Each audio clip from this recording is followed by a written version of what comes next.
J'ai déjà reçu des patients en pharmacie qui disaient avoir des douleurs abdominales récurrentes avec des ballonnements, parfois accompagnés de diarrhée ou de constipation.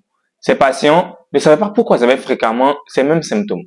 Bonjour à tous, bienvenue sur Bref Résumé des Chenaux, bienvenue dans cette nouvelle vidéo du jour où nous allons parler de la colopathie fonctionnelle.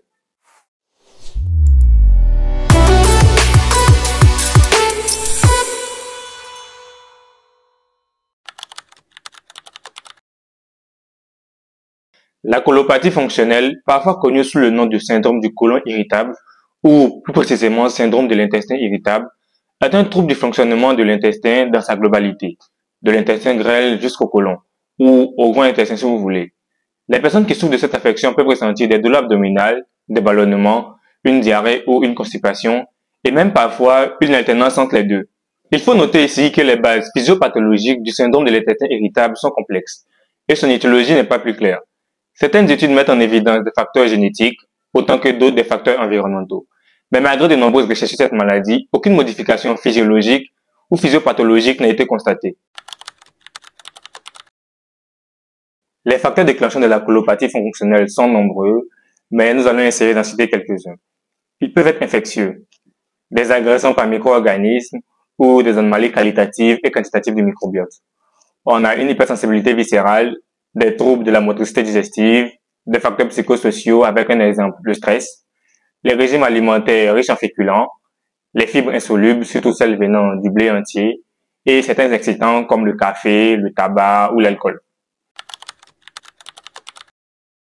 Le premier traitement comprend juste la révision des mesures hygiéniques diététiques, faire de l'exercice, prendre ses repas au calme avec une mastication lente, éviter les émotions fortes telles que la fatigue, le stress, et certains excitants comme le café, le tabac ou l'alcool. Il faut noter aussi qu'il n'existe pas de traitement curatif qui pourrait traiter définitivement la colopathie fonctionnelle. Le but de la prise en charge consiste donc à améliorer le confort somatique et psychologique du patient. On utilise des antalgiques pour la douleur, des laxatifs en cas de constipation, des antidiarrhéiques pour la diarrhée, le charbon actif et d'autres substances pour combattre les ballonnements, les flatulences et la distension abdominale.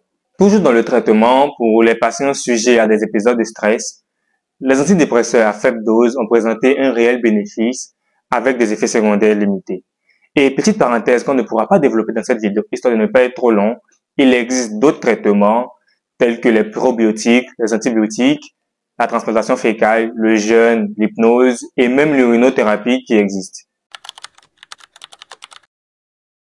En conclusion, ce qu'il faut retenir, c'est que la colopathie fonctionnelle est un trouble digestif multifactoriel qui se résume à quelques plaintes somatiques subjectives.